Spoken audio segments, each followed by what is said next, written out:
Jacqueline Mugo, please. Thank you very much, Your Excellency. First of all, I want to start by saying that this is a very important occasion because under tripartism arrangement, Your Excellency, this is where we belong. I want to recognize your Deputy, Brother Rigathi Gachagua, and also to recognize the chairperson of the Council of Governors, Sister N. Waiguru. I want to also to recognize our Minister for Defense, Atwoli, who is here with us, and my own sister, Florence Bore, who is in charge of this very important ministry of labor and social protection, with our two respective PSS, representatives of UN agencies, and other cooperating partners. I will try to be very brief because I'm told my time I've got to share it with my twin sister, Jacqueline Mugo. First and foremost, let me thank you, Your Excellency, for taking personal initiative and commitment on issues related to social security. I wish to equally appreciate the efforts being made by our parent Minister for Labor under the able leadership of our sister Bore. Sister Bore, historically, she came from us. She's part of the labor movement in this country, and she understands the dynamics in social protection and labor movement per se. The Central Organization of Trade Unions, being the only national labor center in this country, we support the government in this initiative, and for us to realize the adoption of the roadmap towards universal social protection for a socially just future for all Kenyans, we must work together. We have no escape route. That is the only route towards realization of total coverage on universal social protection, which is very important. Let me refer you all to the World Social Protection Report 2020 to 2022 on social protection as the crossroads in pursuit of a better future, which indicated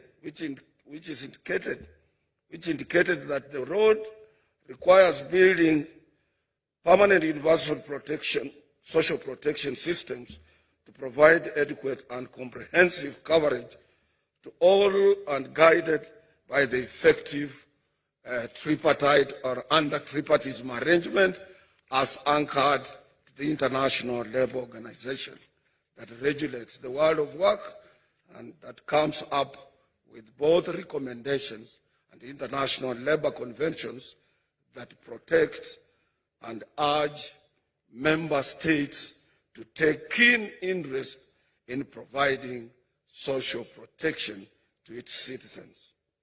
Indeed, these are efforts essentially for preventing poverty and inequality as well as addressing current challenges, in particularly those facing old age, like where I'm going, because I'm one and part of Kenya's senior citizens.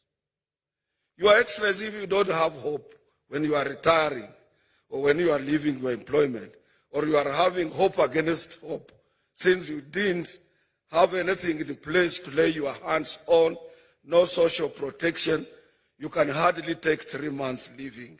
The next place of where you will end up is in the grave.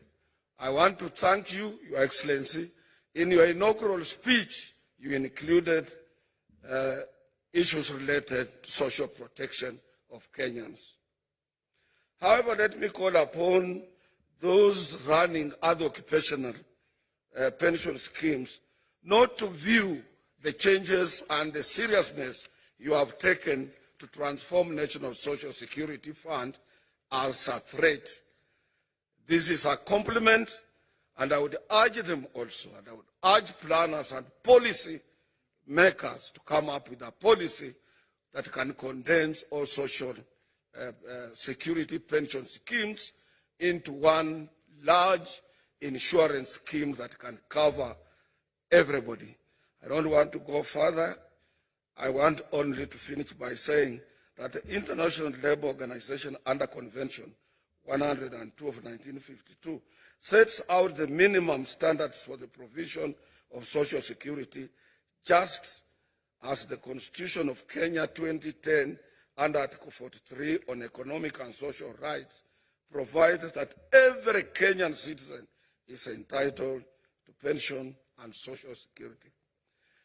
I want to end there because I'm sharing my time with my twin sister, Jacqueline Mugo, by saying that, Your Excellency, your Hustlers Fund must be supported. Because if it succeeds, this will be a study case for so many countries, where the lowly placed people can just pick up a telephone and get a loan. It's not easy, it has never been practiced elsewhere, and you shouldn't abandon this area of social protection.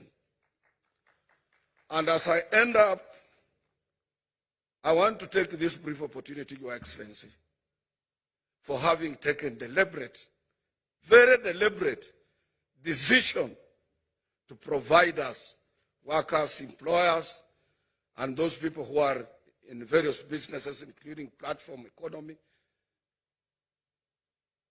to give us what we call industrial peace. We have hope now, and that initiative must not go unsupported.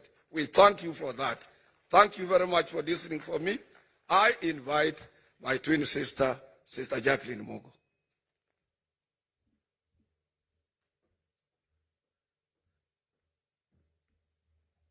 But sometimes, Your Excellency,